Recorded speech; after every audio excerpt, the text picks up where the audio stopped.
welcome to my tutorial. I will be using Blender 4.4 and I recommend you to use the same. It is the latest version of Blender. So let's open Blender. And this is the Blender's opening scene. By the way, what keys and which mouse button I am clicking, you can see it on the bottom left corner of the screen. Press A and then X to delete everything. Now go to the Add menu, then Mesh, and then select the monkey. You can press numpad dot to zoom in on that object. This object looks really low poly. We need to add more geometry and make it smooth. Come to the right side of the screen and this is where you will find the properties panel. And in the properties panel, one of the tab is called the modifier tab. Click on it. Add modifier, generate, and then select subdivision surface. Put the value 3 for both viewport and render and then hit apply. Right click on the object, select shade smooth to make it smooth all around the surface.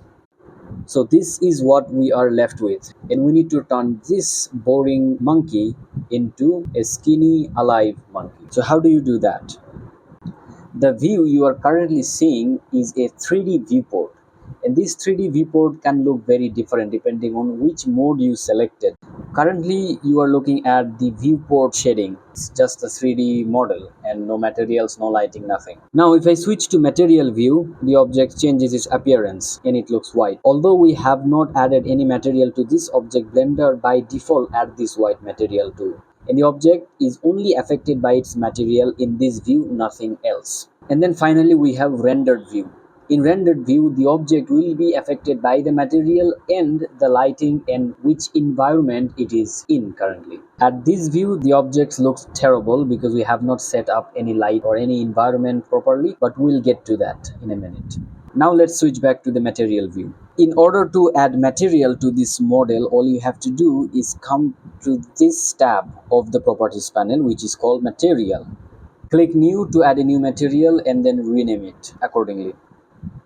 And then the obvious thing you can do is changing the base color. So click on that and choose whatever color you want. But we need to use that Pantone color you provided, right? So we need to convert that color into a hex code first using this website right here.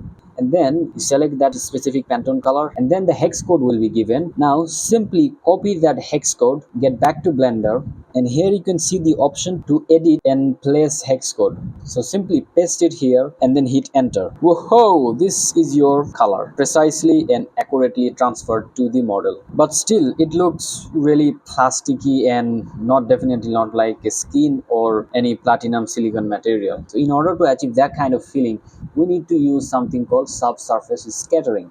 In this image you can see the edges of the hand look red.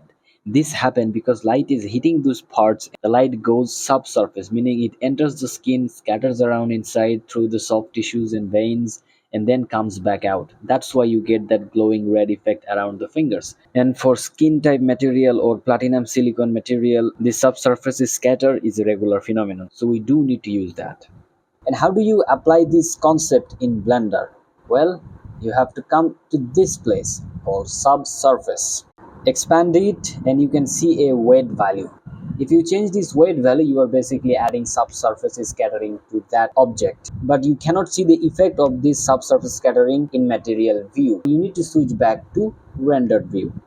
And just as before, the object looks terrible, so we need to introduce light. There are two ways you can introduce light to this rendered view. First one is a source light, right, which you can add from this add menu. Let's add a sunlight. Move it up a little and then rotate. You can press R twice to rotate this.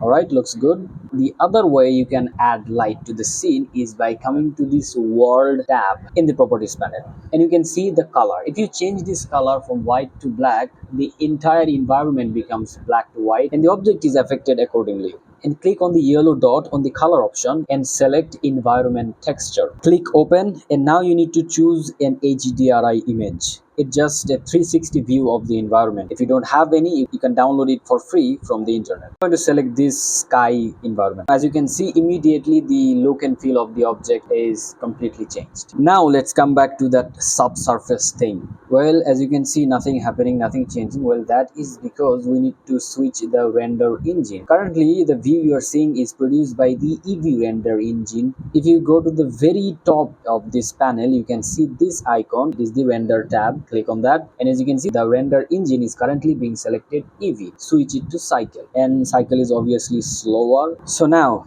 this is what it looks like without the subsurface scattering, and this is what it looks like with subsurface scattering. Now you are getting that human like skin look on your model. Now the third and the final element that you need to care about here is the roughness. The roughness is basically tells how shiny the object is. By default the value will be set to 0.5, but if you change it to 1, first we need to zoom in on the object to see this effect a little clearly, and I'm going to switch it to the EV engine to see it in real time. So there you go, the object becomes more glassy as you decrease the roughness. For your product, I think 0.3 value of roughness is enough. So I think that's it for how to set up materials. So let's apply this knowledge to your actual product.